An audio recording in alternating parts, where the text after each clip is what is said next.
माननीय प्रधानमंत्री नरेंद्र मोदी जी ने भारतीय जनता पार्टी के बहुप्रतीक्षित संकल्प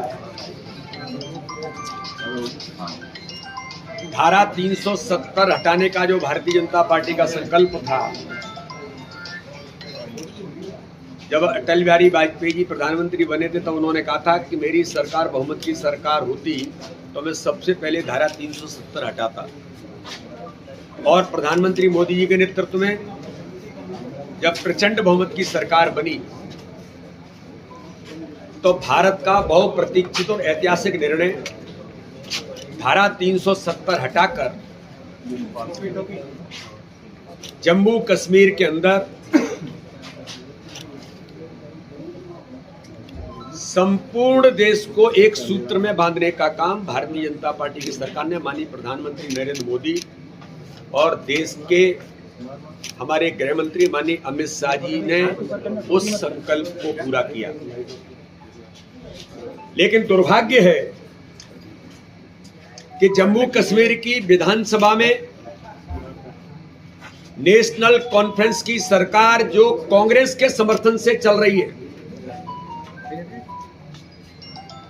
धारा 370 और 35A को हटाने के लिए जो प्रयास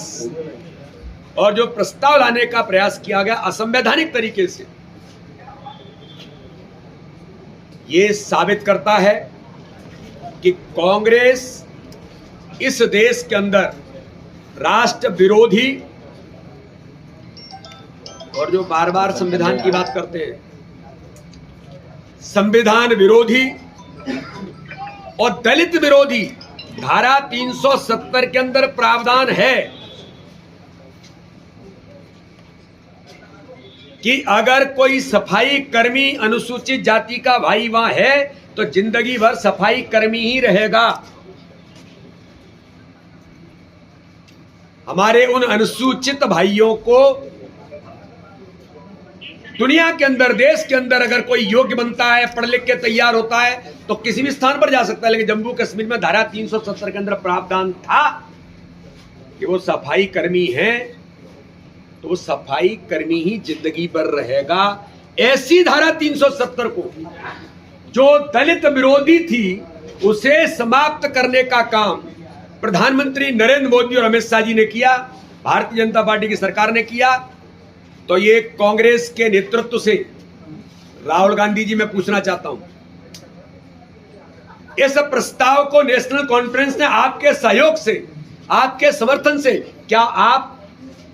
हमारे उन सफाई कर्मियों को जिंदगी भर वहीं सफाई कर्मी बने रहना चाहिए?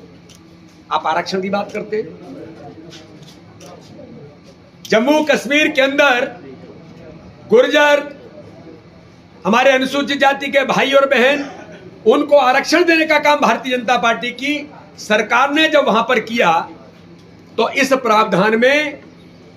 उस आरक्षण को समाप्त करने का काम भी क्या राहुल गांधी और कांग्रेस इसका समर्थन कर रही है? इसलिए कांग्रेस जम्मू कश्मीर के अंदर, आप सबको मीडिया, पूरा देश ने देखा है कि जम्मू कश्मीर श्रीनगर के लाल चौक पर जहां तिरंगे का अपमान होता था, वहां अगर आज शान और शौकत के साथ तिरंगा भी फहरता है और श्रीनगर की घाटी में गांव-गांव में तिरंगा फहरता है और अमन चैन के साथ धारा 370 हटने के कारण जब चुनाव में भी जम्मू कश्मीर जाता है तो जहां 5% वोट मिलता था, आज जनता लोकतंत्र में विश्वास करके जम्मू कश्मीर के अंदर 50% से ज्यादा मतदान होता है। खबरों में बने रहने के लिए ग्रामीण भारत टीवी को सब्सक्राइब कीजिए और बेल आइकॉन दबाना ना भूलें।